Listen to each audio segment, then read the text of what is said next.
গণহত্যার বিচার ও সংস্কার শেষে নির্বাচন চায় জামায়াত, বললেন গোলাম পরোয়ার।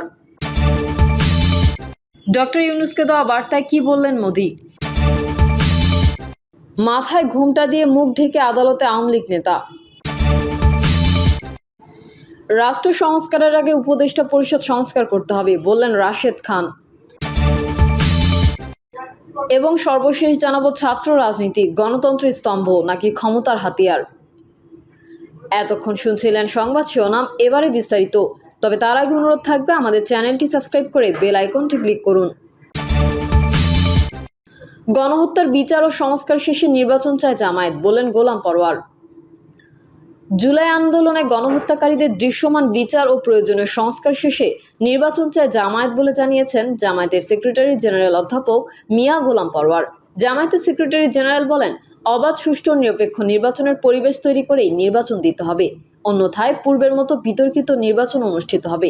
তাই অবাধ, সুষ্ঠু নির্বাচন অনুষ্ঠানে সরকারকে সহায়তা করতে সব রাজনৈতিক দলের প্রতি আহ্বান জানান তিনি বলেন, আওয়ামী ফ্যাসিবাদের মতো করেই কথা বলছেন ফ্যাসিস্ট বিরোধী আন্দোলনে অংশ নেওয়াদের কেউ জামায়াতের সঙ্গে থাকলে সঙ্গী আর না থাকলে জঙ্গি বলে আখ্যা দেওয়া হয়।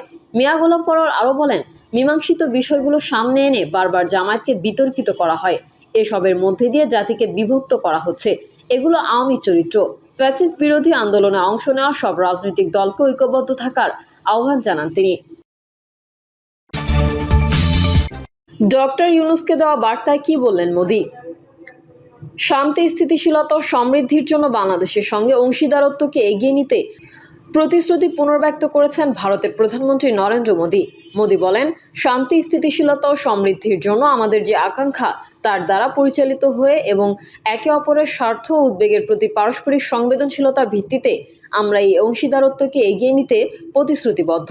বাংলাদেশের স্বাধীনতা ও জাতীয় দিবসে ডক্টর ইউনূস ও জনগণকে অভিনন্দন জানান ভারতের প্রধানমন্ত্রী। তিনি বলেন, এই দিনটি আমাদের অভিন্ন ইতিহাস ও ত্যাগের সাক্ষ্য হিসেবে দাঁড়িয়ে আছে, যা আমাদের দ্বিপাক্ষিক অংশীদারত্বের ভিত্তি স্থাপন করেছে। মোদি আরও বলেন, বাংলাদেশের মুক্তিযুদ্ধের চেতনা দুই দেশের সম্পর্কের পথ প্রদর্শক হিসেবে অব্যাহত থাকবে। বিভিন্ন ক্ষেত্রে এটি বিকশিত হয়েছে এবং দুই দেশের জনগণের জন্য সত্যিকারের কল্যাণ বয়ে এনেছে। মাথায় ঘোমটা দিয়ে মুখ ঢেকে আদালতে আওয়ামী লীগ নেতা। মাথায় হলুদ রঙের কাপড় দিয়ে ঘোমটা পরিয়েও হাতে হাতকড়া লাগিয়ে পুলিশের কড়া নিরাপত্তায় ঢাকা থেকে গ্রেফতার হওয়া বান্দরবান জেলা আওয়ামী লীগের সাবেক সাধারণ সম্পাদক লক্ষ্মীপদ দাসকে বান্দরবান সিনিয়র জুডিশিয়াল ম্যাজিস্ট্রেট আদালতে তোলা হয়েছে। পুলিশ জানায়, মঙ্গলবার ভোরে ঢাকায় পুলিশের বিশেষ অভিযানে কেরানীগঞ্জ এলাকা থেকে গ্রেফতার করা হয় বান্দরবান জেলা আওয়ামী লীগের সাবেক সাধারণ সম্পাদক ও পার্বত্য জেলা পরিষদের সদস্য লক্ষ্মীপদ দাসকে। এদিকে গ্রেফতারের পর ওই দিন দুপুরে দুর্নীতি দমন কমিশন অফিসে নিয়ে যাওয়া হয় তাকে।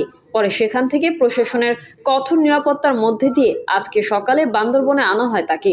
অন্যদিকে লক্ষ্মীপদ দাসকে গ্রেফতারের খবরে বান্দরবনের বিভিন্ন এলাকায় মিষ্টি বিতরণ ও সামাজিক যোগাযোগ মাধ্যমে তার হাতে নির্যাতিত ভুক্তভোগীদের প্রতিক্রিয়া ছড়িয়ে পড়েছে।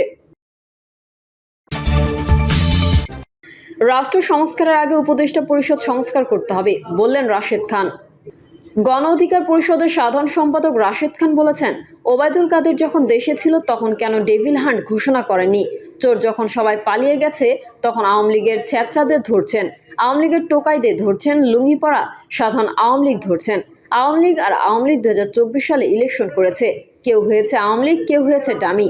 সেই ডামি এমপিদের আশ্রয় প্রশ্রয় দিচ্ছেন এই উপদেষ্টারা। তিনি আরও বলেন, এই উপদেষ্টারা আওয়ামী লীগের পুনর্বাসন করছেন, এই উপদেষ্টা পরিষদ পুনর্গঠন করতে হবে। তিনি আরও বলেন, এই উপদেষ্টারা আওয়ামী লীগের পুনর্বাসন করছেন, এই উপদেষ্টা পরিষদ পুনর্গঠন করতে হবে। রাষ্ট্র সংস্কারের আগে উপদেষ্টা পরিষদ সংস্কার করতে হবে, তা না হলে গণহত্যার বিচার হবে না, আওয়ামী লীগ নিষিদ্ধ হবে না। একই সঙ্গে এদেশের নির্বাচন নিয়ে সন্দেহ সংশয় আছে। তিনি আরও বলেন, সেনাবাহিনীকে জনগণের মুখোমুখি দাঁড় করালে আর একটি ১-১১ সৃষ্টি হবে। এতে করে হাসিনা এবং তার দল আওয়ামী লীগ ফিরে আসবে। আওয়ামী লীগকে ফিরিয়ে আনার জন্য সেনাবাহিনীর মধ্যে এই ষড়যন্ত্র শুরু হয়েছে। রাশেদ খান বলেন, গণহত্যার বিচার নিয়ে তালবাহানা চলবে না। গণহত্যার বিচার দীর্ঘমেয়াদী করলে আওয়ামী লীগের বিচার এদেশে হবে না। আগামী 6 মাসের মধ্যে আওয়ামী লীগের যারা অপরাধী এদের বিচারের আওতায় এনে রায় দিতে হবে এবং 2 মাসের মধ্যে তাদের ফাঁসি দিয়ে গণহত্যার বিচারের দাবি জানান তিনি। গণ অধিকার পরিষদের সাধারণ সম্পাদক বলেন, এই যে আমাদের সেনাবাহিনীকে জনগণের মুখোমুখি দাঁড় করানোর ষড়যন্ত্র চলছে, এই গণ অভ্যুত্থানে সেনাবাহিনীর কি কোনো ভূমিকা নেই? সেনাবাহিনী যদি ভূমিকা না রাখতো তাহলে কোনো গণ অভ্যুত্থান বাংলাদেশে হতো না। যখন সেনাবাহিনী বন্দুকের নল আওয়ামী লীগের ফ্যাসিস্ট পুলিশের দিকে তাক করেছে, তখনই হাসিনা পালিয়ে যেতে বাধ্য হয়েছে। তিনি বলেন, গণ অধিকার পরিষদের পক্ষ থেকে আমরা কয়েকটি দাবি জানিয়েছি। সেগুলো হলো, গণহত্যার বিচার করতে হবে, প্রয়োজনীয় রাষ্ট্র সংস্কার করা এবং নির্বাচনী রোডম্যাপ ঘোষণা করতে হবে। নির্বাচন নিয়ে টালবাহানা করলে জনগণ মানবে না। সংস্কারের 1 নম্বর উপাদান হলো নির্বাচন। ছাত্র রাজনীতি গণতন্ত্রের স্তম্ভ নাকি ক্ষমতার হাতিয়ার? বাংলাদেশের রাজনৈতিক ইতিহাসে ছাত্র রাজনীতি একসময় পরিবর্তনের চালিকা শক্তি ছিল। প্রতিটি ঐতিহাসিক গণ আন্দোলনে ছাত্রদের ভূমিকা ছিল অপরিসীম। কিন্তু সময়ের পরিক্রমায় ছাত্র রাজনীতি আদর্শবাদিতা থেকে সরে এসে ক্রমশ দলীয় রাজনীতির লেজুর বৃত্তিতে আবদ্ধ হয়ে পড়েছে। বর্তমানে এটি শুধু মূলধারা রাজনৈতিক দলের তরুণ শাখায় পরিণত হয়েছে, যেখানে আদর্শের চেয়ে ব্যক্তি ও দলের প্রতি আনুগত্য বেশি গুরুত্ব পাচ্ছে। ফলে সহিংসতা, টেন্ডারবাজি, চাঁদাবাজি এবং সাধারণ শিক্ষার্থীদের দমিয়ে রাখার প্রবণতা বাড়ছে। স্বাধীনতার আগেও পরে ছাত্র রাজনীতির চরিত্র ভিন্ন ছিল। 1952 সালের ভাষা আন্দোলন, 69-এর গণ অভ্যুত্থান, 71-এর মুক্তিযুদ্ধ এবং 1990-এর স্বৈরাচার বিরোধী ছাত্র আন্দোলনের ছাত্ররা বলিষ্ঠ ভূমিকা পালন করেছিল। এসব আন্দোলন ছিল ন্যায্য দাবির ভিত্তিতে গড়ে ওঠা এবং ছাত্রদের মধ্যে নৈতিকতা ও আদর্শিক চেতনা বজায় ছিল। কিন্তু 90 পরবর্তী ছাত্র রাজনীতি ক্রমশ দলীয়করণের ফাঁদে আটকে যায়। শিক্ষা প্রতিষ্ঠানে ক্ষমতাসীন দলের ছাত্র সংগঠনের আধিপত্য দেখা যায়, যেখানে বিরোধী দলের ছাত্র সংগঠনগুলো প্রায় নিষ্ক্রিয় থাকে। ফলে বিশ্ববিদ্যালয় ও কলেজে মুক্ত চিন্তার বিকাশ বাধাগ্রস্ত হয় এবং রাজনীতিতে অংশগ্রহণ মানেই ক্ষমতার সঙ্গে যোগসূত্র স্থাপন হয়ে দাঁড়ায়। 2024 সালের গণ অভ্যুত্থানে এই দলীয় রাজনীতির আধিপত্যের বিরুদ্ধে এক বড় ধাক্কা দিয়েছে। এই অভ্যুত্থানে তরুণ প্রজন্ম ও শিক্ষার্থীদের অংশগ্রহণ চোখে পড়ার মতো ছিল, যা স্পষ্টভাবে ইঙ্গিত দেয় তারা প্রচলিত দলীয় রাজনীতির বাইরে নতুন বিকল্প খুঁজছে। কি প্রশ্ন থেকে যায়, এই পরিবর্তন কি স্থায়ী হবে? নতুন রাজনৈতিক বন্দোবস্ত কেমন হবে? কিংবা কিভাবে ছাত্র রাজনীতি পুনর্গঠন করা যায়? বর্তমানে অধিকাংশ বিশ্ববিদ্যালয়ে ছাত্র রাজনীতি মানেই ক্ষমতার দখল ও নিয়ন্ত্রণ। ছাত্র সংগঠনগুলোর প্রধান লক্ষ্য হলো রাজনৈতিক দলগুলোর স্বার্থ রক্ষা এবং বিরোধীদের দমন করা। ফলে শিক্ষা প্রতিষ্ঠানে সহিংসতা বেড়েছে, মুক্ত চিন্তার জায়গা সংকুচিত হয়েছে এবং সাধারণ শিক্ষার্থীদের রাজনৈতিক সচেতনতার বিকাশ বাধাগ্রস্ত হচ্ছে। দলীয় আনুগত্যকেই এখন নেতৃত্বের যোগ্যতা হিসেবে বিবেচনা করা হয়, যেখানে মেধাবী ও যোগ্য শিক্ষার্থীরা নেতৃত্বে আসার সুযোগ পায় না।